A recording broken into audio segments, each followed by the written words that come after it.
This box contains the legendary Navage device, one of the most effective tools against allergies. So what is this thing? How did I come by it?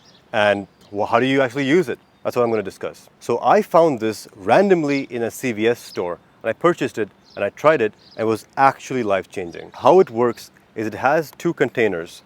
What you do is you fill the top container with water, clean water, so RO filtered or boiled.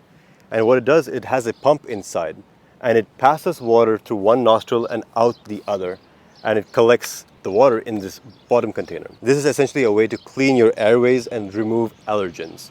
So I know this is effective. In fact, this is so effective that whenever I travel, I still carry it with me despite being kind of heavy and bulky. This is something which I suggest to almost everybody in Crusade Labs. One of the members, Timo, he tried it recently, and he reported that when he tried the first time, this thing, the bottom container, just collected a bunch of phlegm, mucus, and even blood. And this is actually a common thing. Many people will find that the first time they use it is almost unpleasant, but also a relief.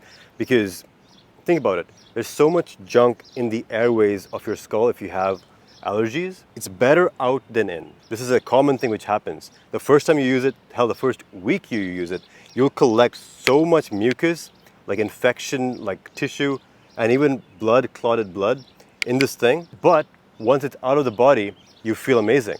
So I've been using it for more than 6 months at this point, and nowadays it's almost clear water which comes out. But in the start, yeah, it wasn't that way. This is essentially like a neti pot. It performs a similar function. However, because it has a pump and it pulls water through, it just works way better. So when you're actually using this, here are some tactical things that I found which make the experience better. It's very important that you use clean water. You do not want to be passing just straight tap water through your airways. That's just a recipe for disaster. So you want to be using RO filter or boiled. I still add methylene blue to this because methylene blue is a disinfectant. It destroys bacteria, it destroys biofilms, it destroys viruses, it destroys fungus. So that makes sure that the water that I pass through is free of those things.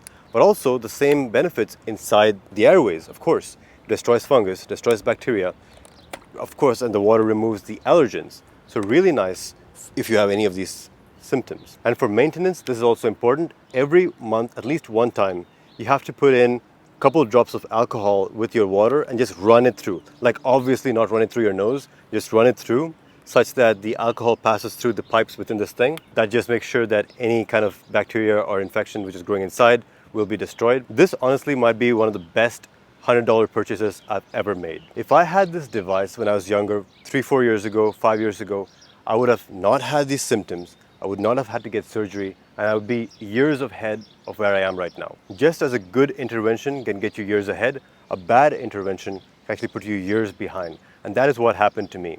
So when I first had allergies back in undergraduate, in college, I did the natural thing, which is I went to the doctor and I told him, hey, my nose is inflamed, I can't breathe.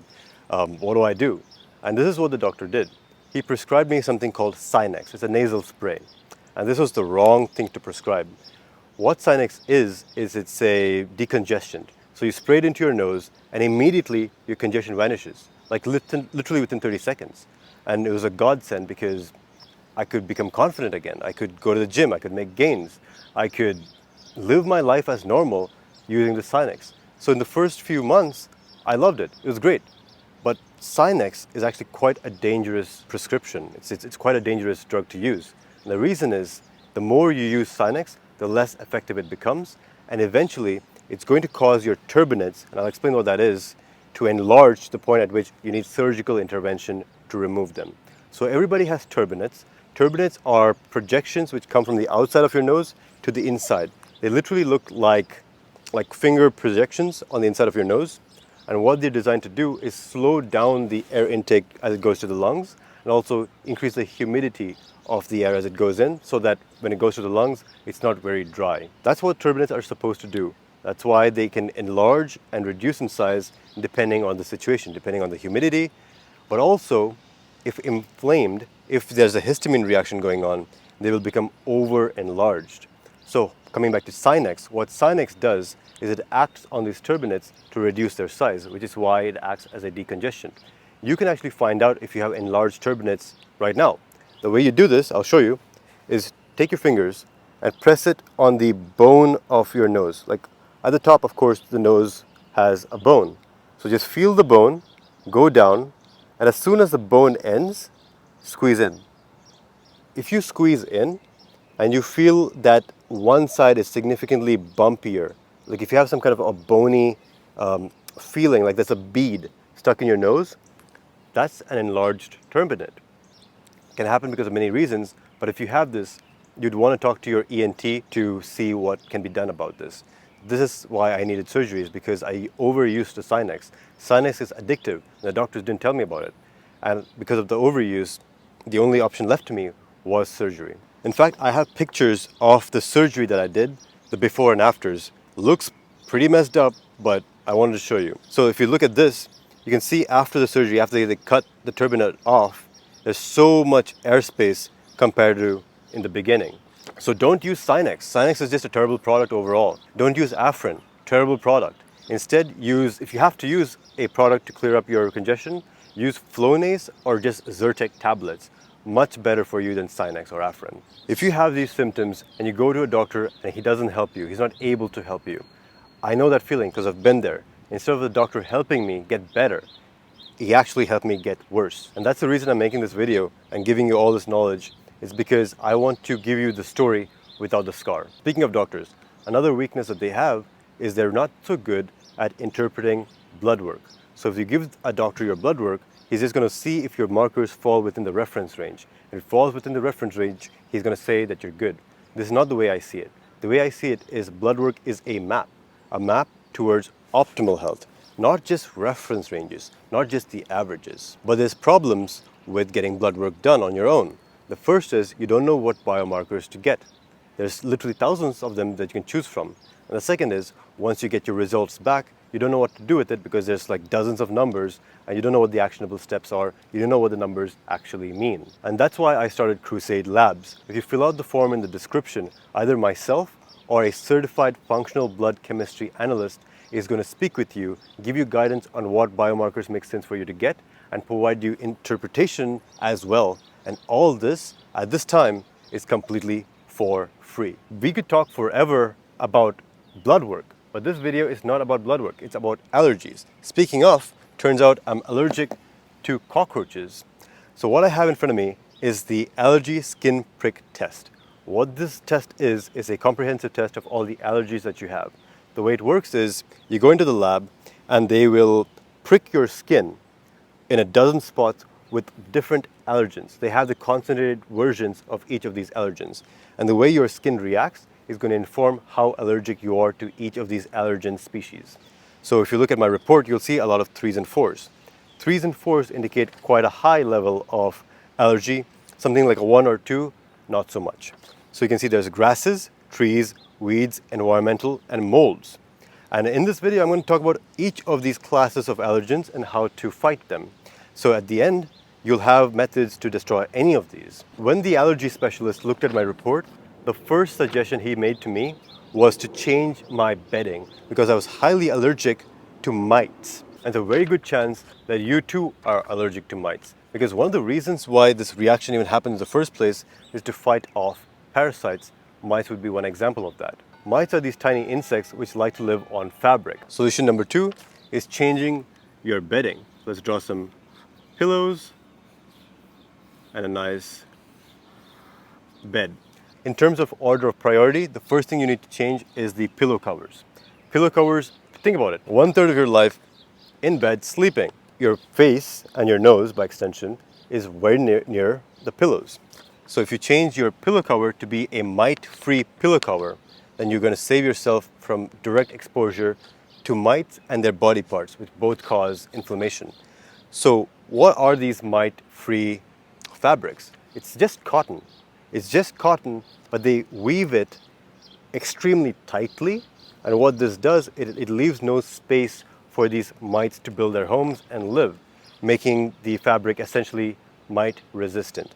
So you can actually find mite-resistant pillowcases, you can find mite-resistant pillows, mite-resistant blankets, bed sheets, mattresses, and comforters. All these things exist, and I'll link to them in the description. Even if you change none of the bedding and none of the fabrics, you could just use a mite-killing detergent and wash your bedding in that, which will just kill all the mites in the fabric. To get into solution number 3, we got to go all the way back to the college dormitories. This was when my allergies first started in the first place. This was prior to me seeing the doctor for the first time for this purpose. What was happening, and I didn't know this at the time, was my dorm had mold growing in it, and I had an allergy towards mold. That's what was causing the inflammation, the runny nose, and all the symptoms that we discussed in the start. So mold releases spores, and these spores cause allergy, cause inflammation, and also have ZEA, which is a xenoestrogen, which reduces your testosterone. So here we're essentially speaking of airborne allergens from mold, and this is generally indoors. So just as pollen is an airborne outdoor allergen, mold spores are an indoor airborne allergen. So how do you fight this? You need to improve your indoor air quality. And the biggest reason why most people have bad indoor air quality is because they have carpets.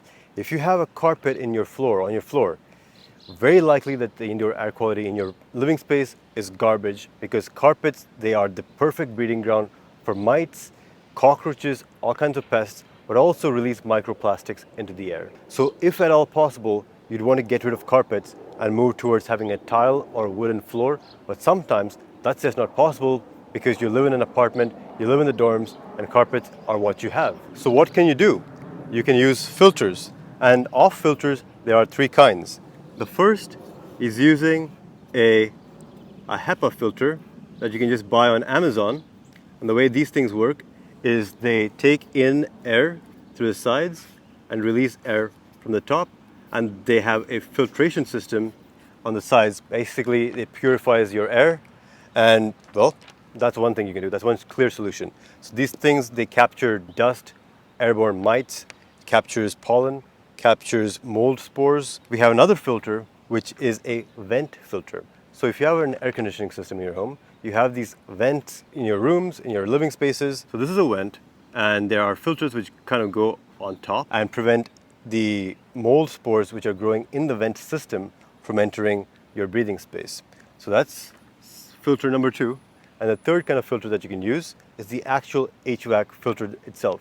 So if you live in a home which has central heating, central cooling, there is an HVAC system likely in your basement. That system has a filter that needs to be changed at least once every month and a half. Usually they suggest 3 months, but if you have allergies, you would want to change it at a faster cadence. Those filters look kind of like a big cardboard sheet, but with perforations. So you want to change your HVAC filters. That's how you fix your indoor air quality. And in addition to this, you would want to be vacuuming. That's a vacuum cleaner. You want to be vacuuming your home every week, absolutely minimum. And another option is just to use a Swiffer. This works great as well. It captures all the allergens.